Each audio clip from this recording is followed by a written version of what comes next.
Hello and welcome to my presentation. I will explore the Keynesian and Marxist schools of thought and apply both perspectives to the modern political economy issue of income inequality. Let's begin by understanding what each theory says about how economies work. Keynesian economics emerged during the Great Depression. Keynes argued that without government intervention, markets could stay stuck in recessions. In terms of inequality, Keynesians believe that when the rich save more and the poor spend less, demand decreases, slowing growth. Governance, spending, and redistribution are key to maintaining balance. Marxist economics takes a more critical view of capitalism. It sees inequality not as a flaw, but as an outcome of a system where the rich owns the means of production and the poor are forced to sell their labor. The result is a concentration of wealth and power.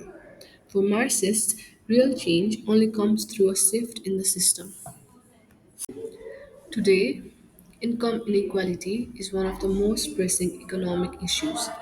The COVID 19 pandemic intensified this problem. Billionaires got richer while millions lost their jobs. The economic divide fuels frustration, protests, and even political extremism. Let's see how both schools interpret this issue. So Keynesians believe that inequality disrupts the demand-driven nature of capitalism. When too much wealth is concentrated at the top, spending slows down because wealthy people save more instead of consuming. So why inequality matters in Keynesian? The economy grows when people spend money. If the poor don't have enough income, consumption drops. When rich individuals hoard wealth, demand declines, which can lead to recessions or stagnation. So the key solutions are progressive taxation, tax the rich at higher rates to redistribute wealth and increase public revenue. Second is public investment, spent on infrastructure, healthcare, and education to create jobs and stimulate demand.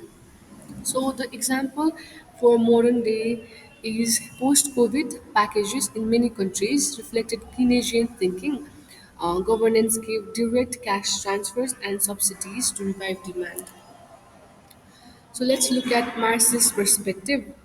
Marxists argue that income inequality is not an accident. It's a built-in feature of capitalism. Capitalists, those who own capital, make profit by exploiting labor. They pay workers less than the value they produce. So, why inequality happens in Marxism? The capitalist system prioritizes profit, not fairness. Second is workers produce value, but much of it is extracted by capitalists as surplus value. Wealth becomes concentrated in fewer hands while the working class remains exploited. So, the key solutions are in private ownership of production, democratize the economy, redistribution of resources. So, the example for modern day is movements for universal basic income, wealth taxes, or worker cooperatives reflect Marxist inspired demands for system level change rather than temporary fixes. So, to conclude, both schools help explain the causes and consequences of income inequality.